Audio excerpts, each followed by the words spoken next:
তেখেতে কি কৰে? তেওঁ কয় মানে তেওঁ নিজা গাই আছে মানে তেওঁ শুনামতে তেওঁলোকৰ বাপেকৰ দুজনী পত্নী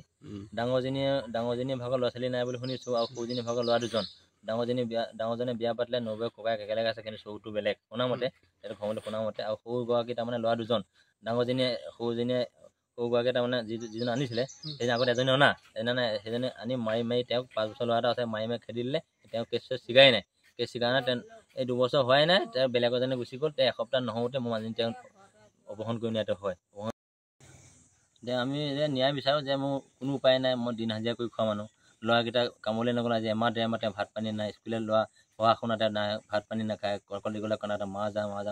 মাক লাগে কৈ থাকে এতিয়া মোক কি কৰিব মই কামলৈ নগ'লেও নহয় ৰাতিপুৱা যাওঁ মই অকল সেয়া মাও বেলেগ দেউতাও বেলেগ মই অকলে ল'ৰা এটা বুকুলৈ আজি এমাহ 1.5 মাহ মই খোৱা বোৱা থকা শান্তি নাই অকল মা যাওঁ ল'ৰাকেইটা অৱস্থা নাইকিয়া হৈ গৈছে মই এতিয়া এতিয়ালৈকে মোক থানা ফালৰ পৰাও কেছ দিয়া হ'ল থানা ফালে কোনো মই সহায় হৈ যায় নাপালোঁ যে আপোনাৰ ফালৰ পৰাও ল'ৰাকেইটা ৰাখিবৰ কাৰণে মোক সংস্থাপন এটা দিয়ক কাজিয়া পাছত তেওঁলোকৰ আজি 14 বছৰ বিয়া সংসাৰ কৰা হ'ল তেওঁলোকৰ কাজিয়া পাছলৈ কোনো কথা নাই তেওঁ যোনদিনা গৈছিল তেওঁ আগদিনাখন তাৰমানে তেওঁ ৰাতি 1টা বজাত মই ৰাতিপুৱা গ'লোঁ ৰাইজলৈ হুঁচৰি গাবলৈ পাছবেলা গ'লোঁ ডেকালৰ পাৰ্টিৰ লগত ৰাতি গ'লোঁ মন্দিৰ পাৰ্টিৰ লগত হুঁচৰি মেলি গাঁৱতে ৰাতি 11টা বজাত মই ঘৰলৈ আহিলোঁ ঘৰলৈ অহাৰ পিছত তেওঁ ভাত পানী খাই তেওঁ শুলে ময়ো শুলোঁ তেওঁ ডাঙৰ ল'ৰাটোৱে তেওঁ শুলে সৰু ল'ৰাটোৱে মই শুলোঁ খোৱা অৱস্থাত তেওঁ তাৰমানে ৰাতি 1টা বজাত তেওঁ বেলেগ মানুহ এজনৰ লগত টেংকেটৰ তলত কথা পাতি আছিলে মোবাইলত তাত মই অকস্মাতে সাৰ পাই দেখোঁ যে ভনমনে কথা পাতি আছে তেখেতে কোন বুলি কওঁতে তেওঁ কৈছে এই দাদা এজনৰ লগত কথা পাতিছোঁ দাদাৰ লগত কথা পাতি কোন বুলি কওঁতে এই মানুহজনে মোক কৈছে এই মোৰ মাইকী তোৰ মাইকী কেলৈ ডিষ্টাৰ্ব দিছে মোৰ মাইকী কথা পাতিলে মোৰ মাইকী লগত কথা পাতি তাত কেলৈ মাজত সোমাইছে তেওঁ মানে অৱস্থা মই এই মানুহজনে মোক বেয়াকৈ জানটো ছুটিয়াই মোক বেয়া ব্যৱহাৰ কৰিলে ব্যৱহাৰ কৰা দেখি মই ক'লোঁ যে তুমি ইমান ৰাতি 12টা বজাত তোমাক কি চিনাকি মোৰ মাইকী মোৰ কথা পাতি মোবাইল দে মোৰ ৰিলেশ্যন কাইলৈ পৰিলে তোৰ মানুহজনে মোবাইল আনিম কি কৰিবি তোৰ দৰকাৰ মই তোৰ শ্বুট কৰি দিম দেখিছ না আমি ড্ৰেছ পিন্ধি তোৰ শ্বুট কৰি দিম তই মোক একো কৰিব না আইন ফালৰ পৰা একো কৰিব না মোক জানো মই এজন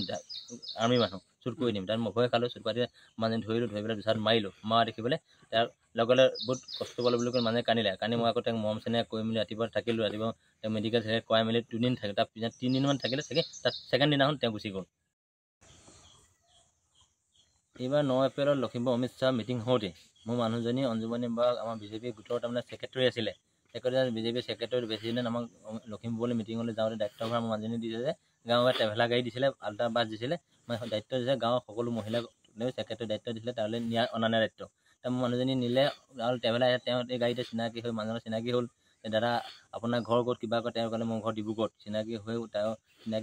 কথা বতৰা পাতি নাম্বাৰ চাম্বাৰ লৈ তেওঁ লখিমপুৰলৈ গ'ল মিটিঙত থাকিলে সেই গাড়ীতে তেওঁ আহিলে 2-3 দিনৰ চেনেল লাগি 2 দিন কথা বতৰা পাতি কি হ'ল গম নাজানো কি ক'লে তেওঁ আমি যাদু কৰিলে কিবা কৰিলে নাজানো 2টা ল'ৰা ছোৱালী এৰি থৈ তেওঁ 3-4 দিনৰ ভিতৰত তেওঁ নাইকিয়া হৈ গ'ল